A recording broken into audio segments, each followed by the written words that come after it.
Hello, Merry Christmas Eve, one and all. Hope you're doing well. I hope you're relaxing.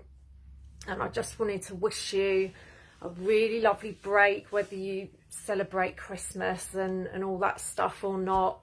And yeah, have a very restful, happy time, a break from the shit show. And remember that this shit show is run on and absolutely dependent on shit. It wants us to feel shit about ourselves, shit about everybody, shit about the future, shit about the world, life, you name it. It's dependent on us feeling like an absolute crap the whole time, keeping us down, keeping us feeling disempowered, keeping us feeling like victims, keeping us feeling like shit. That is the shit show. It's all about energy and frequency, and that's why it's so important to constantly keep us hooked on the bread and circus out there the whole time, and focused on everything that's wrong, what a terrible world we're in, and blah blah blah. It's endless. But you know, there's always the other side to things, isn't there? And this is the time when, yeah, we can slow down. We've got time with loved ones and family, and start to feel, yeah, just more connected again. And it's always good to kind of come away from that whole shit show out there. And yeah, just like Brady said in his brilliant live, check it out if you haven't watched it, you know, drinking champagne and watching as the shit show just collapses in on itself. Yeah, I'm having quite an emotional and sort of reflective Christmas Eve. I've been watching It's a Wonderful Life this morning, so that's kind of already got me all teary, and it's just such a beautiful film. I love it, and it's just that best of humanity. It shows what happens when people come together during times of like great need and dire straits and situations. And yeah, I've been thinking about what legacy, you know, what is it that we want to leave?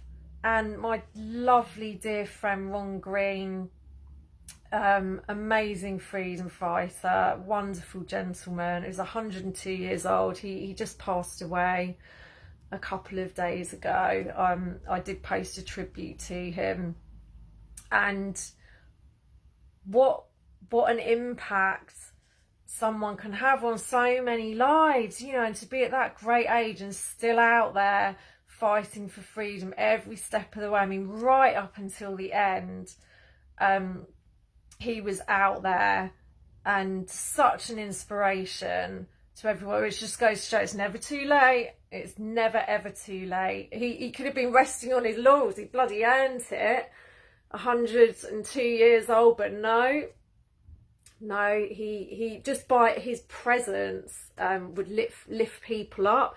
And yeah, that's what this is about. When we feel good about each other, about humanity, it's one in the eye for them, because it's absolutely not what they want at all. And again, thinking about, you know, that he's gone now from this realm, and it's going to happen to us all whenever someone close to you dies. It kind of, it's a bit of a wake up call, and it's, for me anyway, it gets me thinking about, God, yeah, you know, it's going to happen. It is going to happen. And I think so much of that is put on the back burner. Everyone's so conditioned to just frantically try and survive no matter what. We're forgetting that actually we are here for a limited time. We might not have 102 years. Most of us won't. you know, most of us will not have 102 years. So what are we going to do with the time that we've got here? What is it we want to leave behind? Do we want to look back and think, wow, I've just spent the last X number of years in fear, and therefore living a life that I did not want to be living, feeling manipulated, being coerced into going along with things? Really, when you boil it down, for what? To survive. And there's so much more to life than literally physically surviving, because we're all gonna go. There's, you know, none of us is gonna survive this. So yeah, what is it we want to be looking back on when it's our time? What is it we, you know, do we just see what's happening here and go for it, you know, in whatever way, shape or means that yeah is our way? Or do we keep feeding the beast, because this is what it feeds on, is the fear? Do we keep unwittingly contributing to it by being in those fearful states all the time, and that, yeah, just looking at things in precisely the way they want us to, which is a really negative, fearful, low vibratory state? They know full well that the moment we start lifting up out of that, everything changes, because your behavior will change. Everything changes the moment we're not acting from fear. That's it. And so that's why the onslaught, the constant barrage of things to be fearful about, upset about, worried about, divided over, when that's gone, when we come together, and you notice with things like this, it brings out the very best and the very worst in people. So it's an incredible time, it's a terrible time, and it's a wonderful time, because people get to see what they're truly made of. And when it does bring out the best in you, and you realise that you're actually above, that you can rise above all of this, no matter how scary things are, the expansion in that is huge, and it changes everything. So yeah, that's if that's in the back of our mind whenever we're having those like, oh my god moments where you look out and think, well, we're fucked, aren't we? Remember, that's exactly what they want you to think. It's what they're depending on to try and push all this stuff through. But the moment we lift out of fear, out of being those behaviours that are dictated by fear and the what ifs, and you know, they're done. They're done. Their